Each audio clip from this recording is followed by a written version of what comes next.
wagged his tail and stared at the mailbox as if to say, "What are you talking about?"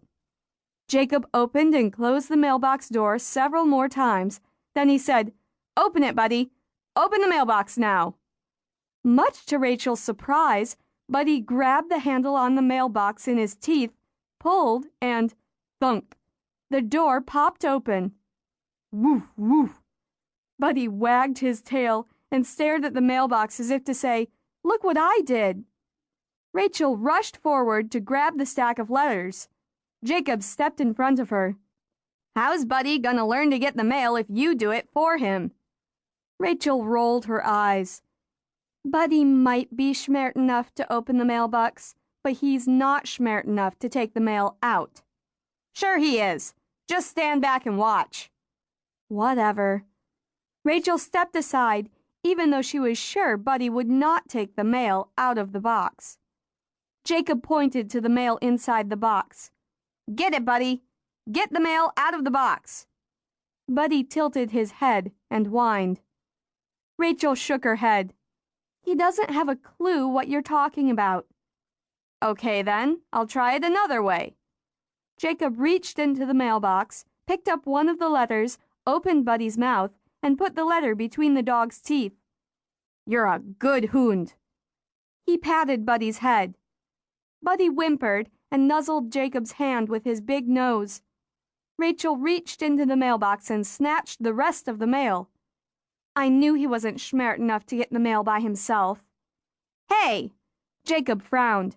"How am I supposed to train Buddy to get the mail if you take it first?" "I don't care if Buddy learns how to get the mail. I just want to take the mail to the house and—" Rachel stared at the letter in her hand. It was addressed to her. It was from her cousin Mary. Mary was not only her cousin, but had also been her best friend. Rachel had been very sad when Mary's family moved to Indiana. "Yippee! I've got a letter from Mary! I've got a letter from Mary!" Rachel shrieked as she waved the letter in the air. "I'm going to the house to read Mary's letter. You and your schmert dog can bring the rest of the mail whenever you're ready." Rachel started to turn around, but Buddy dropped the letter in his mouth, leaped into the air, and snatched Mary's letter out of her hand.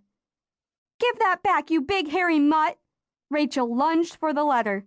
Woof, woof! Buddy took off on a run. Rachel raced after him. The dog zipped up the driveway, then turned and zipped back again. Rachel ran behind him, waving her hands and shouting, "Absatz! Stop! You're a bad dog!" Jacob doubled over with laughter as Rachel chased the dog. She just started down the driveway again when she spotted their friend, Orly Troyer, walking up the driveway. "Catch that dumb hound!" she shouted to Orly. "Don't let him get away." Orly cupped his hands around his mouth. "What?" he called. "I said—" Whoomph! Buddy plowed into Orly, knocking him to the ground. The letter flew out of Buddy's mouth. Yip, yip! Buddy tore across the field on the side of their property, yapping all the way. "Bad dog!" Rachel shouted. Jacob dashed after Buddy, waving his hands. "Come back here, Buddy! Come back here right now!" Rachel ran down the driveway and dropped to her knees beside Orly. "Are you all right? Buddy didn't hurt you, I hope." Orly shook his head. "Just knocked the wind out of me, that's all." He clambered to his feet and brushed the dirt from his trousers. "I think Buddy was excited to see me." "Maybe so, but I think the real reason Buddy plowed into you was because he stole a letter from me and was trying to get away." Rachel bent and snatched the letter Buddy had dropped. "It's from my cousin Mary in Indiana." "How'd the hound get your letter?" Orly asked. Rachel groaned. Jacob was trying to teach Buddy to get the mail. "Guess he needs to teach him to come when he's called." Orly chuckled as he pointed across the field. "Jacob's going to be tired by the time he catches Buddy." "You mean if he catches the hairy hound." Rachel lifted Mary's letter.